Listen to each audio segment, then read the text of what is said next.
Jordan, are there any laws that the state of Texas has on the books that you think is impeding your efforts as a DPC provider? Yeah, I think that's a great question. There's a lot that Texas is doing to help. I think that our legislators, they're interested in the DPC movement. They see the value of it. But there's one particular law actually that I think would really benefit the DPC movement, which is currently in Texas. It's the one state out of all the states in the U.S. we cannot give patients more than 3 days of prescription medications in our office. Wow. So if we needed to prescribe, a blood pressure med for 90 days, for example, they would have to go to a pharmacy to do that. And that's just a Texas law. So what would on-site dispensing do for your practice specifically? I mean, so a big thing of what we're trying to do is make healthcare more convenient for our patients, right? We do our blood draws here in-house. We try and offer a lot of services and a lot of things here in-house. A lot of urgent care procedures, things like that. So adding the capability of just giving them their 90-day supply of medications prevents a lot of excess trips. We can do it at a really affordable rate.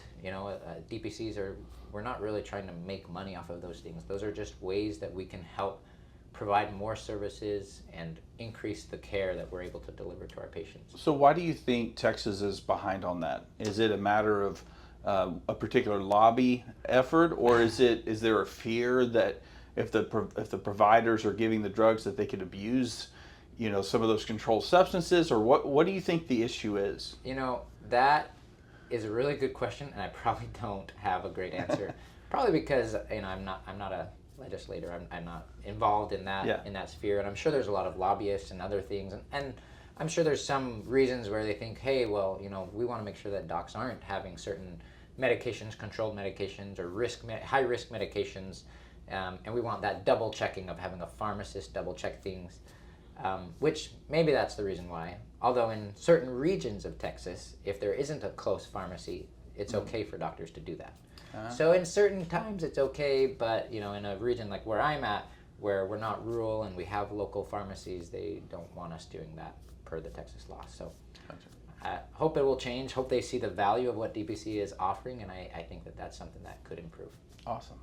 So why don't you tell us a little bit about some of the wins that you've had lately?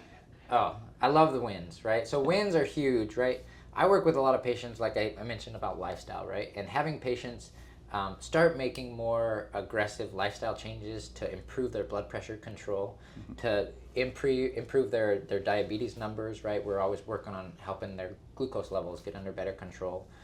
Working with patients on mental health, right, is another huge one, and that can impede a lot of patients, just overall health and well-being. So those are kind of just some general improvements that we are seeing in a number of patients. I'll tell you a couple maybe stories of more direct care incidents. We had one patient, they texted us because they had a cut, right, a laceration. And from the time that we received the text to the time that they were walking out the door with stitches in place, 40 minutes. Wow. 40 minutes, right? That is unheard of. You're not going to get that anywhere. Most of the time you're still in the waiting room. Absolutely, right? But that was like from text to door, leaving the office. So I think that, I wish I could provide that for every patient, and hopefully we can kind of make it that capable and that accessible. But I love that accessibility of direct primary care. Yeah. So what are some of the innovative things you're seeing in the DPC movement that you think if someone is a provider right now that's in a traditional space, they're looking to be innovative, what is the selling point in your mind for DPC? Why to move to DPC? Yeah. There's so much bureaucracy in the insurance-based system, and there's so many visits that I think are unnecessary, so to speak. Like, I'm able to just take care of my patients in a way that works well for them, right? Gotcha. And so that's the way that healthcare should be, right? It's, if someone, for example, someone's having symptoms of a urinary tract infection, right? If they meet specific criteria and, it's like, oh, yeah, you need antibiotics, we don't need to have them come into the office. Like, I can manage a lot of those things over text, and I do that a number of times with patients that are having issues or challenges, and we just kind of text about some things, and we take care of health concerns before things even become an issue. Yeah, exactly. Yeah. Well, that's amazing.